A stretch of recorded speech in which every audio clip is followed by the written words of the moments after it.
The gate exploded with darkness. Not the simple absence of light, but something that actively pushed against reality itself. The swirling blue portal turned black as something vast pressed against the barriers between worlds. "All systems failing," Amy shouted over alarms that screamed throughout Luna Station 7. "The containment field is collapsing. Whatever's on the other side is forcing its way through." Jake watched in horror as the metal ring began to bend and warp. The carefully engineered portal was becoming something else, something that followed rules of physics that humanity had never discovered. The air around the gate grew thick and heavy, making it hard to breathe. General Cross finally understood what they were facing. His face went pale as he watched his great triumph turn into humanity's greatest nightmare. "Can we stop it?" "The repair protocols failed," Lisa said, reading the final Watcher records. "The containment system collapsed completely when our gate created that power resonance. The Devourers are free." Something pushed through the gate. It was not a creature in any sense that humans could understand. It had shape, but no fixed form, existing in more dimensions than human eyes could process. Looking at it directly caused headaches and nausea, as if the brain was trying to comprehend something that should not exist. "Everyone back," Jake ordered, but there was nowhere to go. The station was a closed system floating in space, and the thing coming through the gate filled the entire chamber. The Devourer moved through the station like living shadow, but shadows that could think and plan and hunger. Everything it touched began to change. Metal walls became liquid, then gas, then something that had no name. The reporters and politicians who had come to witness humanity's triumph simply stopped existing when the shadow passed over them. Amy tried to reach her control station, but the floor beneath her feet had become something that was not quite solid, and not quite liquid. "The power systems are completely offline. Whatever that thing is, it's draining energy from every source on the station." Jake helped her reach stable ground, though stable was becoming a relative term. Parts of Luna Station 7 were aging rapidly, while others seemed to be moving backward through time. The Devourer's presence was unmaking the careful order that kept humans alive in space. "Lisa, please tell me the Watchers left instructions for fighting these things." Lisa was reading frantically through the translated records. "They didn't fight. Them, Jake. That was the problem. The Watchers were a logical, orderly species. They tried to contain the Devourers using mathematics and engineering. It worked for millions of years, but it was never a permanent solution. So how do we kill something that can unmake reality? You don't kill it. According to these records, the Devourers aren't alive in any way we understand. They're more like a force of nature, like entropy given consciousness and purpose. More, Devourers pushed through the failing gate. Each one was different, but all of them shared the same wrongness that made human minds recoil. They spread through the station like a disease, unmaking everything they encountered. Jake's radio crackled with panicked reports from other parts of the station. "Command, this is Maintenance Section C. Something's eating through the hull, but it's not making holes. It's making the metal forget how to be metal." "Security to Command. We're firing everything we have at these things, but our weapons just pass through them. It's like they're not really here." Amy managed to get her portable scanner working. "Jake, I'm reading something strange. These Devourers exist partially in our dimension and partially somewhere else. Our weapons can't hurt them because most of each creature isn't actually here." Lisa looked up from her research. "But humans might be different from the Watchers. We're not as logical or orderly as they were. Our brains developed on a chaotic world with crazy evolutionary pressure. Maybe that makes us harder for the Devourers to understand." "What do you mean?" The Watchers were predictable, they thought, in patterns that the Devourers learned to counter over millions of years. But humans are chaotic, unpredictable, adaptable. We might confuse them. Jake watched as one of the shadow creatures approached a group of panicked technicians. But instead of unmaking them immediately, it seemed to hesitate. The humans were running in random directions, screaming and crying and making no logical sense. The Devourer paused as if trying to figure out what it was looking at. You might be right. That thing seems confused by human panic. General Cross, who had been strangely quiet since the invasion began, suddenly stepped forward. If unpredictability confuses them, then let's give them more than they can handle. Jake was surprised to hear authority and determination back in the general's voice. Cross had made terrible mistakes, but he was still a soldier. What do you have in mind, sir? We overload the station's reactor.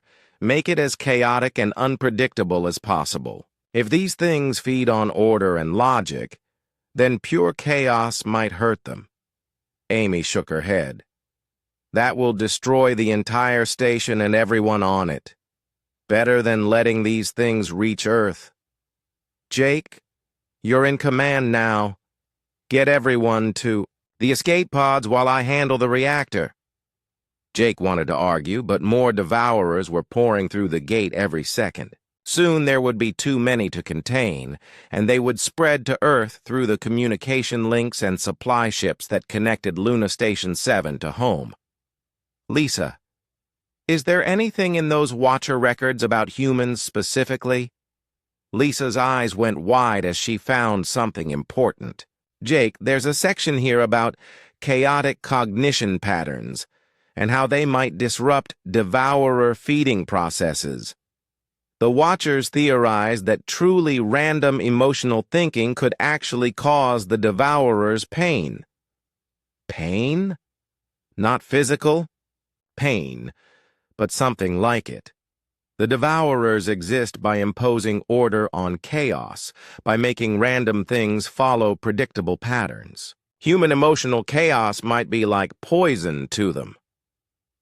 Jake made a decision that went against every bit of military training he had ever received. Everyone listen up. Stop trying to be logical. Stop trying to make plans. Just be human. Be scared. Be angry. Be confused. Make as much chaos as possible. Amy stared at him. Jake, that's insane. Good.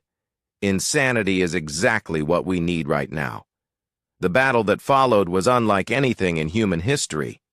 Instead of organized resistance, the survivors of Luna Station 7 fought with pure human chaos. They screamed and cried and laughed and ran in random directions. They made decisions that made no sense and changed their minds every few seconds, and it worked. The Devourers, creatures that had learned to counter millions of years of Watcher logic, had no defense against pure human madness. They slowed, confused by prey that refused to follow any predictable patterns. Jake found himself laughing as he ran through corridors that kept changing shape. The laughter was partially hysteria and partially genuine amusement at the absurdity of the situation.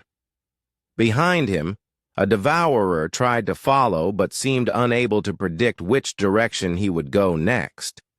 Amy discovered that her scanner readings became chaotic and meaningless when she stopped trying to make sense of them. The random data somehow interfered with the Devourer's ability to process reality, creating dead zones where humans could hide. Lisa threw away her careful research methods and started reading Watcher records at random, jumping between different sections without any logical order. The confused mix of information created patterns that the Devourers found impossible to predict or counter. General Cross reached the reactor and began implementing the most chaotic overload sequence he could imagine. Instead of a controlled explosion, he created a completely random cascade failure that would be impossible to predict or contain. Command, this is Cross. I'm initiating maximum chaos protocol. You have maybe 10 minutes to get everyone off this station.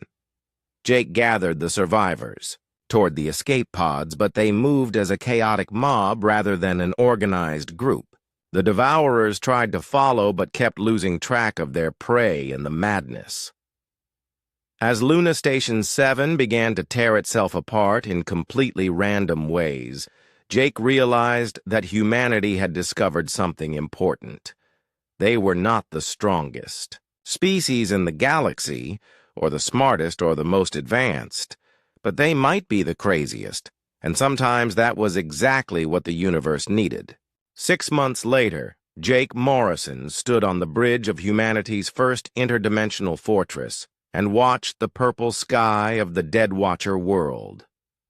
The station they had built here was unlike anything humans had ever constructed before. It combined human chaos engineering with Watcher containment technology, creating something that neither species could have built alone. Status report, Jake asked Amy Walsh, who had become his chief engineer after surviving Luna Station 7's destruction. All gate monitors are green, Commander. The new containment fields are holding steady, and the Devourer activity has dropped to minimal levels. Amy's voice carried the confidence of someone who had learned to fight impossible enemies and won. The escape from Luna Station 7 had cost them nearly half their people, but the survivors had learned something valuable. Human unpredictability was not just a quirk of evolution. It was a weapon that could hurt beings from outside normal reality. Lisa Carter looked up from her research station, where she was studying Watcher technology that no longer crashed human computers. The translation programs are working perfectly now. It turns out the software wasn't afraid of the Watcher symbols. It was protecting us from information that could drive logical minds insane. But human minds are already a little insane, Jake E. said with a smile. Exactly. We're naturally resistant to the kind of mental attacks that destroyed the Watchers. Our chaotic thinking patterns actually protect us from interdimensional influence. Jake walked to the main viewing port and looked out at the landscape below. The Dead Watcher world was no longer completely dead. Human settlements dotted the red plains, each one built around massive containment arrays that kept the remaining Devourers trapped in their pocket dimensions. The choice to become guardians instead of explorers had not been easy. Earth's governments had wanted to abandon the alien worlds and pretend the whole incident never happened. But Jake, Lisa, Amy, and the other survivors knew better. The Devourers were still out there, and without constant vigilance, they would eventually break free again. "Incoming transmission from Earth Command," Amy announced. Jake accepted the communication and saw General Patricia Hayes on his screen. She had replaced General Cross as head of humanity's interdimensional operations, and unlike Cross, she understood the true scope of what they were facing. "Morrison, how are things holding up out there?" "Stable for now, General. The hybrid containment. Systems are working better than we hoped. Human chaos theory combined with Watcher precision engineering seems to be the perfect combination for prison management." "Good to hear. We've got 12 more volunteers ready to join your Guardian Corps. All of them have been through the psychological training you recommended." Jake nodded. The training was essential. Only certain types of people could work effectively against the Devourers. They had to be smart enough to understand the technology, but chaotic enough to resist interdimensional influence. Most importantly, they had to be mentally flexible enough to think in ways that made no logical sense. Lisa joined the conversation. "General, I finished analyzing the Watcher historical records. There are at least 47 other containment sites scattered across the galaxy. Most of them are probably still intact, but they'll need human guardians eventually." 47? General Hayes looked tired just thinking about it. That's a lot of responsibility for one species. The Watchers thought so too, Amy added. According to their records, they spent thousands of years looking for other species that could help them guard the prison networks. They never found anyone suitable, but they never met humans, Jake said. We're probably the only species crazy enough for this job. 6 months of fighting interdimensional horrors had changed all of them. Jake was no longer just a military commander. He had become something new, humanity's first guardian, protector of realities that most people would never know existed. The responsibility was enormous, but it felt right in a way that surprised him. Amy had transformed from a station engineer into the galaxy's leading expert on chaos-based containment technology. Her innovations had improved the Watcher systems by incorporating human unpredictability into their basic design. Where Watcher technology was elegant and logical, human modifications were messy and effective. Lisa had evolved from an archaeologist into humanity's first interdimensional anthropologist. She studied not just the Watchers, but the dozen other species whose records they had found in the containment archives. All of them had tried and failed to guard against the Devourers using logic and order. There's something else, Lisa continued. I've been analyzing communication logs from some of the other containment sites. 3 of them show signs of recent activity. Jake felt his stomach drop. Devourer activity? No, something else. It looks like there might be other species still alive out there, other civilizations that are trying to maintain Watcher containment systems without understanding how they work. General Hayes leaned forward. Are you saying we're not alone in this fight? I'm saying we might not be the only ones who survived long enough to become guardians. But if these other species are using pure logic like the Watchers did, they're going to fail eventually. Jake made a decision that would have seemed impossible 6 months ago. General, I request permission to expand our operations. We need to make contact with these other guardian species and teach them what we've learned about chaos-based containment. You want to turn humanity into the galaxy's interdimensional police force? I want to turn humanity into the galaxy's interdimensional teachers. The Watchers failed because they thought order and logic were the answer to everything. We know better. Sometimes you need chaos to fight chaos. Amy pulled up a star chart showing the locations of the active containment sites. It won't be easy. Some of these sites are thousands of light years away. We'll need to build a whole network of gates just to reach them. Then we build a network, Jake said simply. However long it takes, whatever it costs. The Devourers spent millions of years learning how to defeat logical opponents. We can't give them millions of years to learn how to defeat chaotic ones.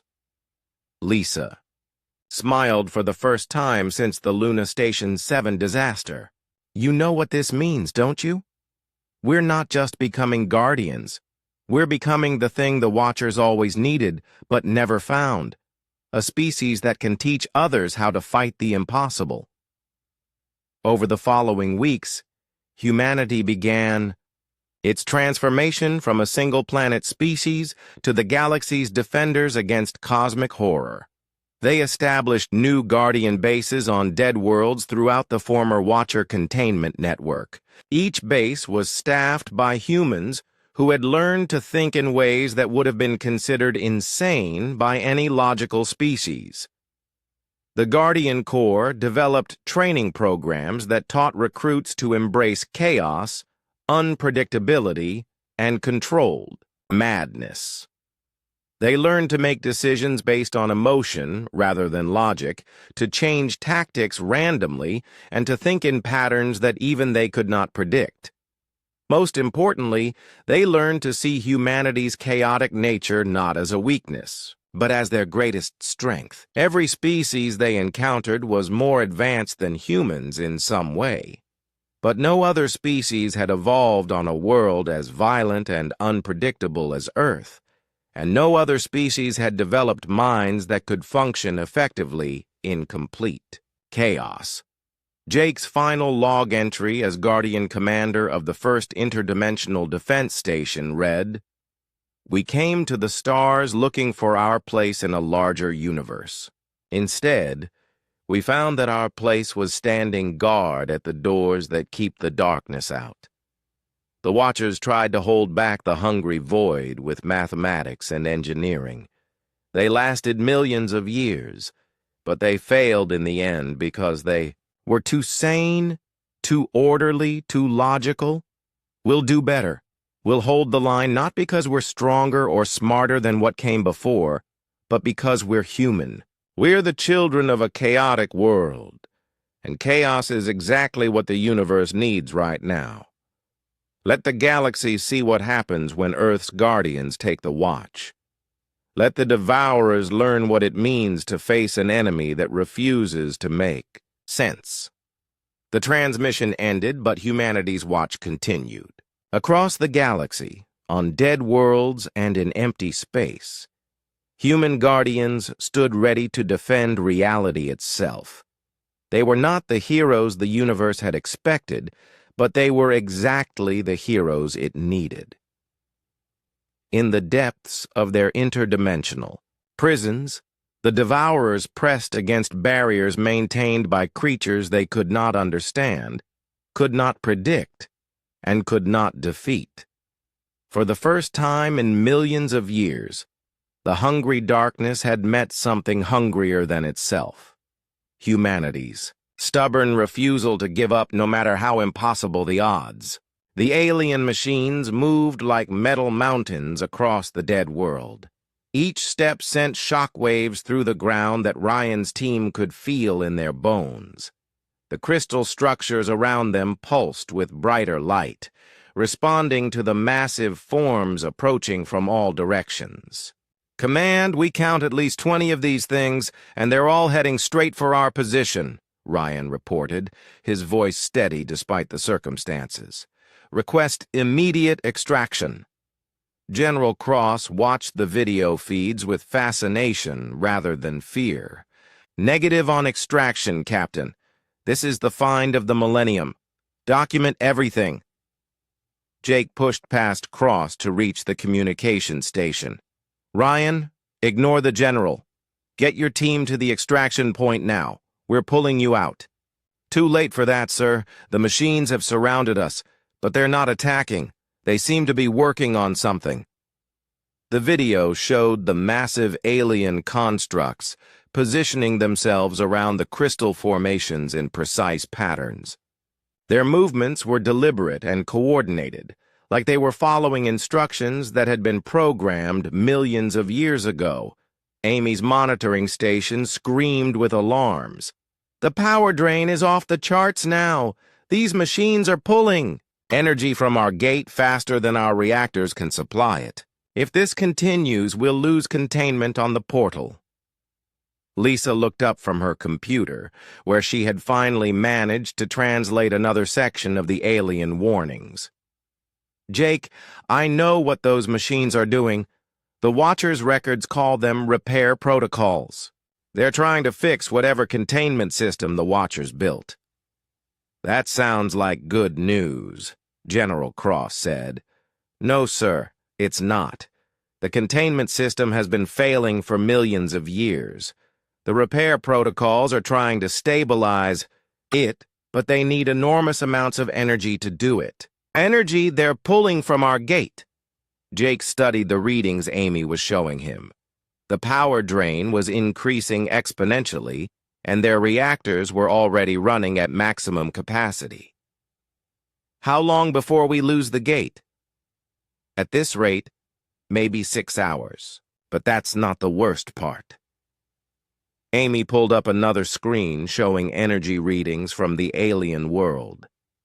"Look at what's happening underground." The seismic readings showed something massive stirring beneath the surface of the dead world. Whatever was down there was bigger than the machines, bigger than the crystal structures, bigger than anything they had imagined. Ryan's voice came through the radio, but now it sounded strange, like he was speaking from very far away. Command, the machines have finished whatever they were doing. The crystals are glowing brighter, and we're picking up some kind of transmission. What kind of transmission? It's not coming through our radios. It's going directly into our heads. We can hear voices, but they're not speaking any human language. Lisa went pale. The Watchers. Their consciousness might be stored in those crystals. That's how they left their warnings. The video feed from Ryan's helmet showed the alien landscape changing. The purple sky was growing darker, and stars were becoming visible even though their sun was still shining. Reality itself seemed to be bending around the crystal formations. Command, this is going to sound crazy, but I think we can understand what the voices are saying. It's like the alien computer downloaded a translation program directly into our brains. General Cross leaned forward eagerly. What are they telling you, Captain? Ryan was quiet for a long moment. When he spoke again, his voice was filled with a fear that Jake had never heard from the tough Marine. They're saying too late, over and over again. Too late. The seals are breaking. The hungry dark awakens. Too late. Amy's readings showed the underground disturbance growing stronger. Whatever was down there was definitely waking up, and the repair protocols were failing to contain it. Jake, we're losing containment on both ends. Our gate is destabilizing, and whatever's buried on that world is breaking free. Lisa managed to translate more of the Watcher records, and what she read made her hands shake. The Devourers. They're not just dangerous, they're something else entirely. They exist partially outside normal space and time. They don't just destroy things, they unmake them. They erase them from reality itself. That's impossible, General Cross said. So was faster-than-light travel until we built that gate. Jake, the Watchers didn't just fight these Devourers. They sacrificed their entire civilization to trap them. Billions of lives spent to build a prison that would hold them forever. Ryan's team continued reporting strange phenomena. The landscape around them was changing, showing glimpses of other places, other times. The barriers between dimensions were growing thin. Command, we're seeing things that shouldn't be here. Buildings from Earth. People we recognize walking around the alien ruins. It's like reality is breaking down. Jake made a decision. Ryan, we're bringing you home right now. Everyone fall back to the extraction point. Sir, the extraction point isn't there anymore. The landscape keeps changing. We're not sure we can find the gate. Amy's voice was tight with panic. Jake, the gate is pulling so much power that our reactors are going critical. We need to shut it down, or the whole station is going to explode. We can't shut it down with people still on the other side. General Cross stepped between Jake and the controls. Nobody is shutting down anything. This is the most important discovery in human history. It's also going to be the last discovery if we don't act fast. Jake tried to push past Cross, but the general was bigger and had backup from his security team. Lisa kept working on the translations, racing against time to understand the full scope of what they were facing. Jake, I found something important. The Watcher's containment system wasn't just about keeping the Devourers locked up. It was about keeping them asleep. The seals don't just hold them in place, they keep them from noticing our reality. And now the seals are breaking. The seals started failing the moment we opened our gate. Our technology created a resonance with the Watcher systems, and that resonance is what woke up the repair protocols. But it also sent a signal to whatever's been sleeping down there. Amy's readings confirmed Lisa's fears. The underground disturbance is accelerating. Whatever's down there is definitely waking up, and it's getting stronger fast. Ryan's voice came through the radio again, but now it was mixed with static and other sounds that might have been screaming. Command, something's coming up from the ground. The machines are retreating, but they're leaving us behind. The video feeds showed cracks opening in the red ground of the alien world. Light poured out of the cracks, but it was the wrong kind of light.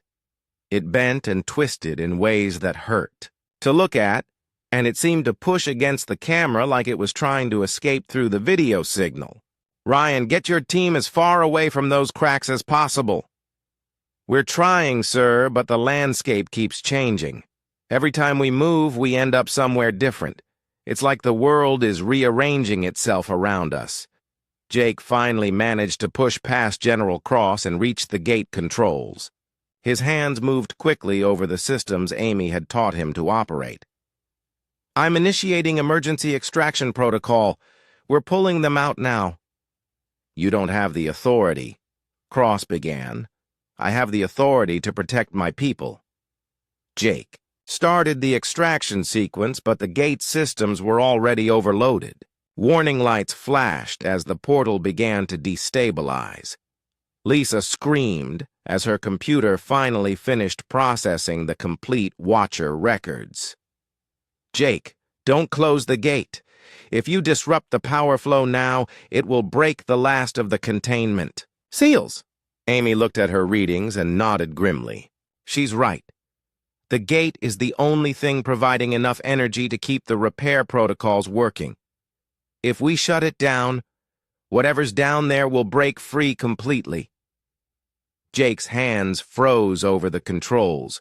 He was trapped between saving Ryan's team and saving reality itself. Through the gate, he could see the alien world convulsing as something massive pushed up from beneath the surface. Ryan's voice came through one last time, calm and professional, even in the face of the impossible. Command, if you can hear this, you need to know that we're not coming home. Whatever's down here, it's bigger than anything the universe has seen before. Don't let it wake up completely. Don't let it notice Earth. The video feed went dark as something vast and hungry turned its attention toward the small humans who had accidentally opened the door to its prison. The gate opened with a sound like thunder mixed with singing. Blue light filled the chamber as space itself tore apart and showed them another world. Through the swirling energy, Jake could see red dirt and purple sky and structures that reached toward alien stars. My God, whispered one of the reporters. We actually did it! General Cross stepped forward, his chest puffed with pride. Gentlemen, ladies, you are looking at humanity's first view of an alien world. In 1 hour, Captain Ryan Davis will lead our first expedition through that gateway. Captain Ryan Davis stood with his squad of 12 Marines, all wearing the newest environmental suits. Ryan was the kind of soldier who had volunteered for dangerous missions his entire career. He looked at the alien world through the gate like it was just another battlefield to explore. Sir, Ryan addressed General Cross, my team is ready to proceed whenever you give the word. Jake watched the swirling portal and felt his stomach twist. The wrong feeling had not gone away. If anything, it was getting stronger. He looked around for Lisa and found her at a computer station, still fighting with the translation software. Any luck with those symbols? He asked her. Lisa shook her head in frustration. It's getting worse. Now the computer won't even boot up when I try to open the translation files. It's like the machine is actively avoiding those symbols. Amy Walsh appeared beside them, carrying a tablet full of new readings. Jake, you need to see this.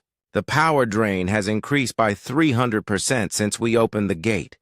Something on the other side is pulling energy from our systems. Could it be the gate itself? Maybe opening it requires more power than we calculated. No. This is different. The gate is running perfectly. This power is going somewhere else, and I can't track where. General Cross's voice boomed across the chamber. "Captain Davis, you are cleared for exploration. Show us what's waiting out there." Ryan saluted and led his squad toward the gate. Each Marine carried enough supplies for a 3-day mission and weapons designed to handle anything they might encounter. They had trained for first contact scenarios, but nothing could really prepare them for stepping onto an alien world. "Good hunting, Captain," Jake called out. Ryan grinned. "Don't worry, Commander. If there's anything dangerous out there, we'll handle it." The Marines stepped through the gate one by one, their forms becoming wavy and strange as they passed through the energy field. Jake watched them disappear into the purple sky of another world, and part of him wondered if he would ever see them again. For the first hour, everything went according to plan. Ryan's team reported that the air was breathable and the gravity was slightly lighter than Earth's. They found no signs of immediate danger, but the alien structures were larger and more complex than anyone had expected. "Command, this is Davis. You need to see what we're looking at down here. These buildings are massive, and they look like they've been empty for a very long time." Video feeds from the Marines' cameras showed ruins that stretched to the horizon. The architecture was beautiful but alien, with curves and angles that seemed to follow mathematics humanity had not discovered yet. Everything was built from a crystal-like material that caught the light of the alien sun and threw rainbows across the red ground. "How long have these ruins been here?" Lisa asked, studying the video feeds. Ryan's voice came through the radio. "Hard to say, Doc, but some of these buildings are the size of mountains. Whatever built this place was thinking big." General Cross rubbed his hands together. "Outstanding. A whole civilization's worth of technology just waiting for us to study it. Davis, I want samples of everything you can carry." "Sir, we're getting some unusual readings from underground. There's something big down there, maybe 5 or 6 miles beneath the surface." Amy looked up from her monitoring station. "Jake, the power drain just doubled again. Whatever's down there, our gate opening has definitely gotten its attention." Lisa finally managed to get her translation program working long enough to process a few more symbols from the alien wreckage. Her face went white as she read the results. "Jake, I need to talk to you right now. Privately." Jake followed Lisa to a quiet corner of the chamber. She showed him her tablet with hands that were shaking slightly. I got more of the translation. "Working.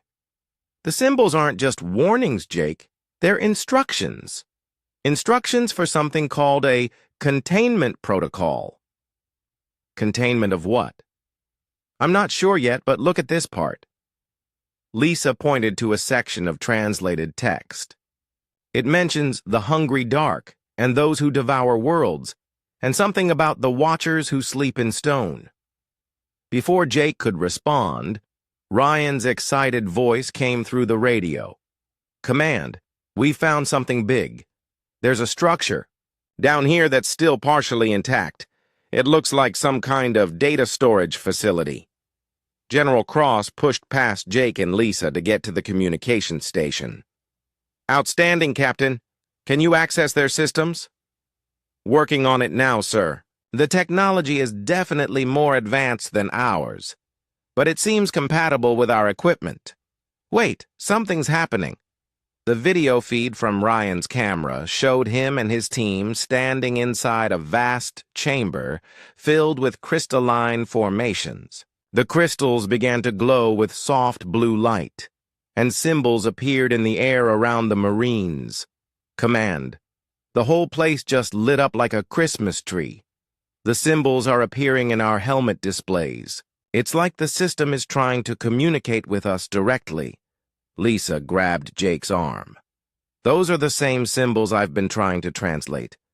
The ones that keep crashing our computers." "Davis, back away from those symbols," Jake ordered. "We don't know what they do." "Too late, sir. The information is already downloading into our systems. It's like the alien computer recognized our technology and decided to share everything it knows. Amy's monitoring station started beeping frantically.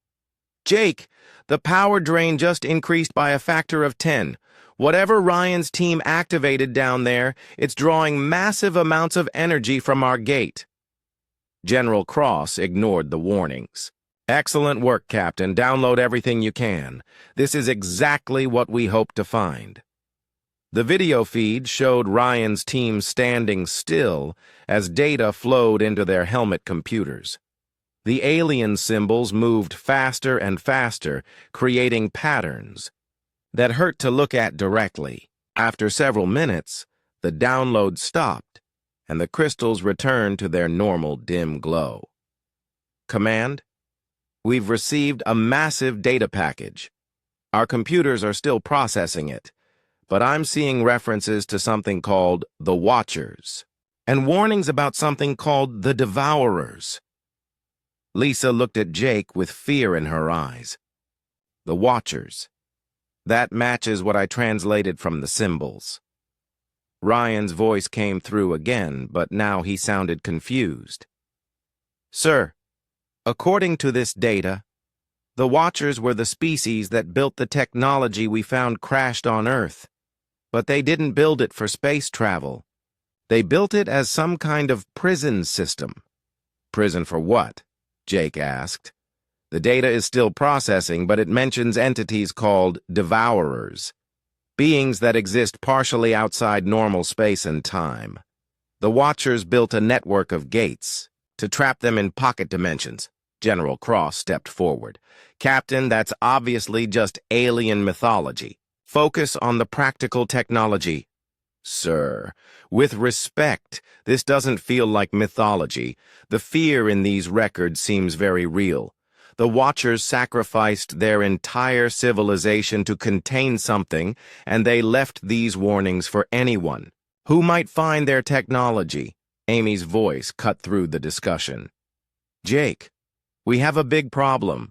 The underground structures on the alien world just started moving. Seismic readings show massive mechanical systems activating beneath the surface." The video feed from Ryan's team showed the ground beginning to shake.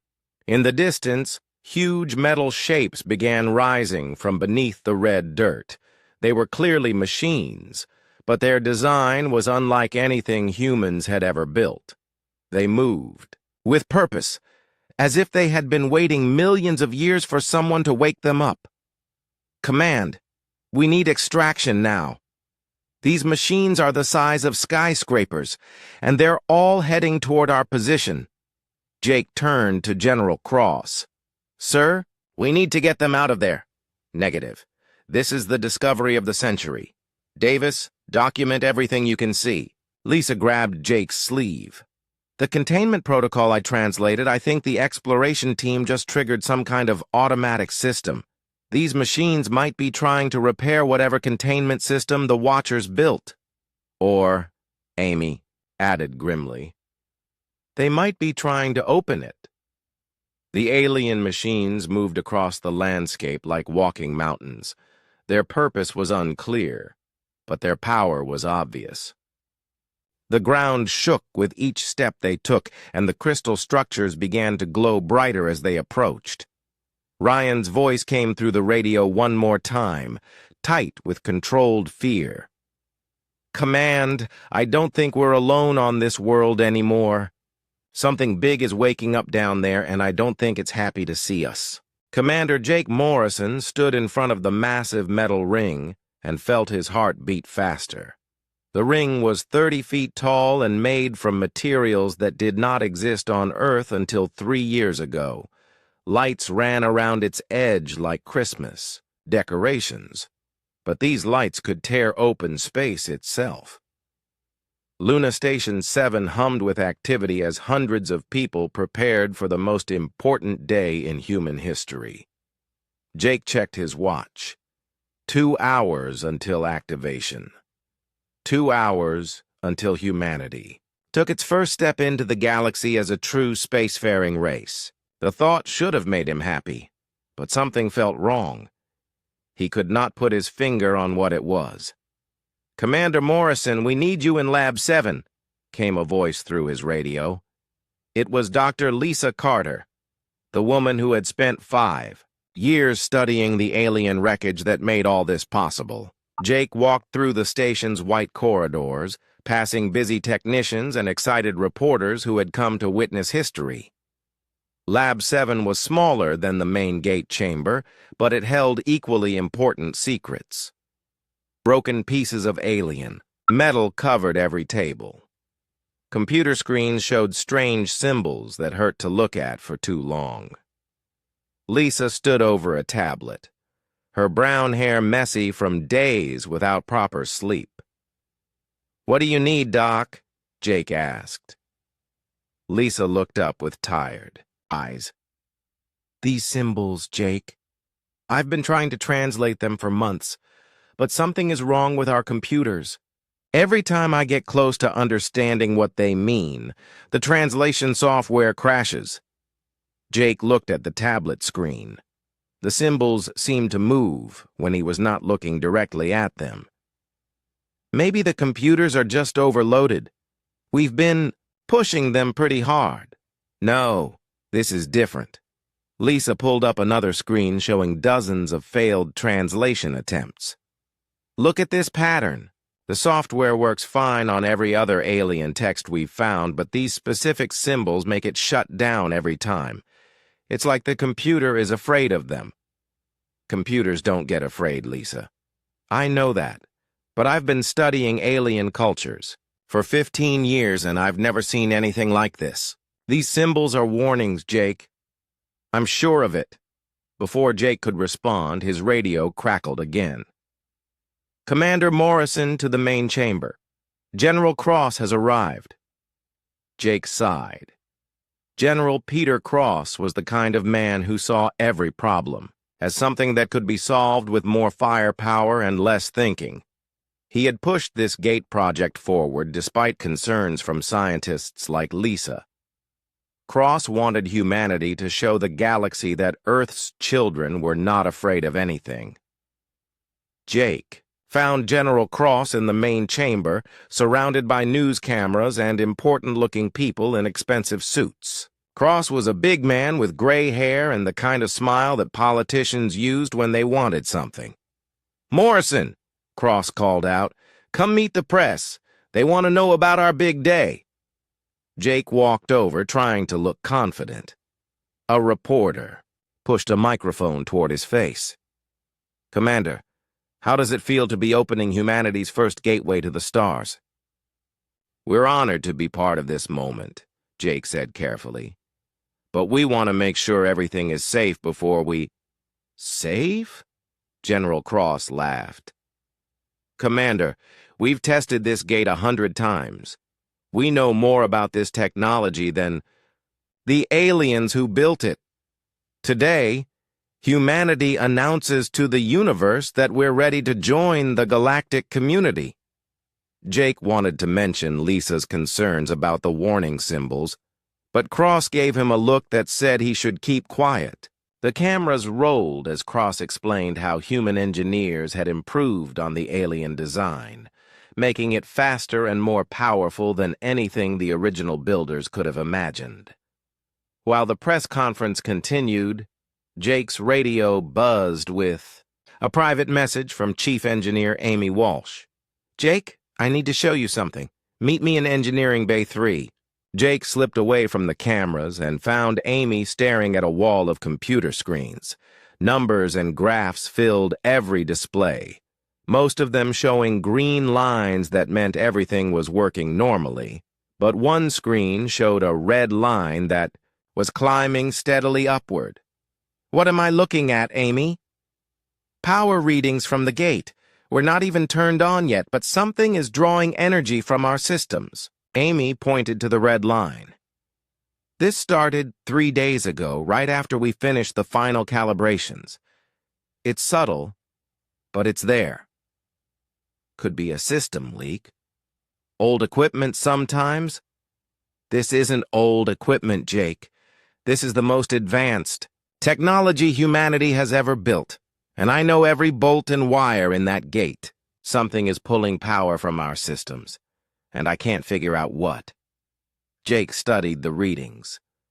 The power drain was small but constant, like something was slowly waking up. Have you told General Cross about this? Amy shook her head. I tried yesterday. He said minor power fluctuations were normal and that I was being too careful.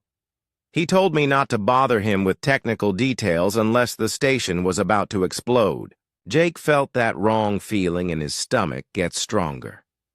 Keep monitoring it, Amy. Let me know if anything changes.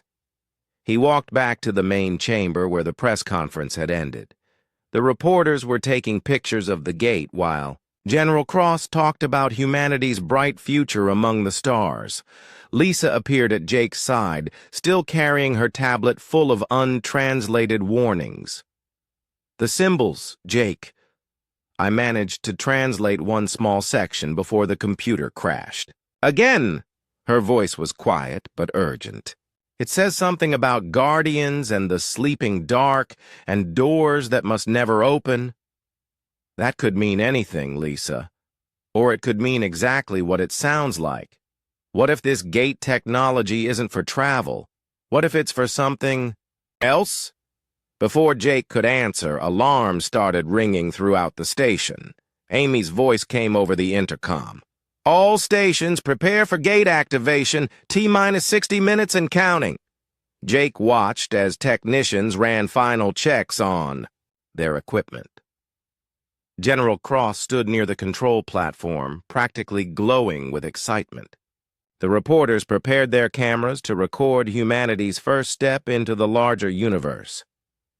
Lisa grabbed Jake's arm. We need more time to study those symbols. There's something important in those warnings. Doc, we've spent 3 years preparing for this. The whole world is watching. Sometimes the whole world can be wrong, Jake. The countdown continued. 50 minutes. 45. Amy's readings showed the mysterious power drain getting stronger as they got closer to activation time. Lisa kept trying to translate more of the warning symbols, but her computer crashed every few minutes. General Cross gave interviews about humanity's destiny among the stars.